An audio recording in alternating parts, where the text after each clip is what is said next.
Est-ce que dans ton travail, tu as eu des intuitions ou peut-être des débuts d'hypothèses sur la manière dont on peut réparer ce tissu social, vu que tu vois là où il est rompu et l'impact de cette rupture, on va dire, de ces dommages. Est-ce que tu vois est-ce que tu as des débuts de pistes, ou des opinions là-dessus? Euh, En fait, on a habité avec mon mari pendant 1 an et demi en Californie. Hmm.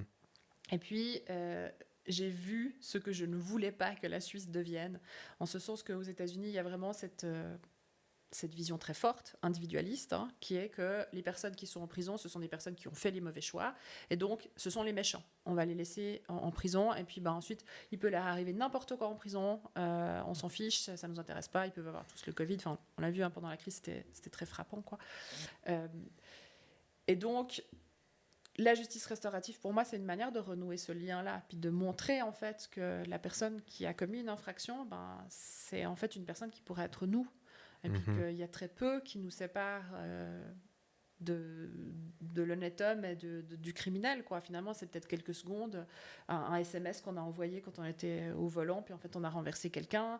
Ça peut être, on bascule très vite de l'autre côté. Puis la justice restaurative, elle vient montrer ça aussi, cette Mhm. complexité-là. Puis elle vient montrer que la personne qui a commis une infraction n'est pas forcément une personne immonde, noire jusqu'au tréfonds de son âme. Alors, on a quelques exemples. Il y a Mhm. Bien quelques sûr. auteurs d'infractions qui ont l'air d'être vraiment, Irrécupérable. euh, ouais, je dirais, Mhm. difficilement resocialisables. Mhm.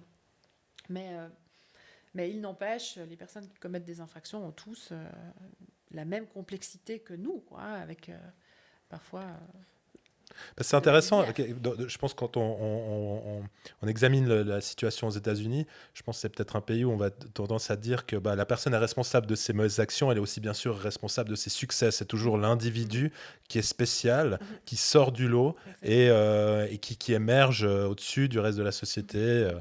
Peut-être, je pense que le rêve américain, c'est un Exact, peu ouais. ça. Et peut-être le pendant de ça, ce serait de dire que bah, peut-être on est tous un produit de notre environnement et dans nos fautes comme dans nos succès, on est un petit peu la conséquence, elles sont les conséquences de cet environnement, et puis que même les personnes qui ne commettent pas de crime contribuent à Exact. créer cet environnement et Mhm. qu'on a tous une Non, pas moi. Moi, responsabilité. je me suis pulled myself up by my Bah, your bootstraps. bootstraps, Ouais, ouais, ouais, ouais. mais oui, mais bon, toi, t'es Entièrement, vraiment j'ai eu exceptionnel. aucun avantage de la société. Eh oui, mais bon, t'es l'exception qui confirme la Voilà, règle. ouais. Preuve qu'il y a une règle, voilà. Bon.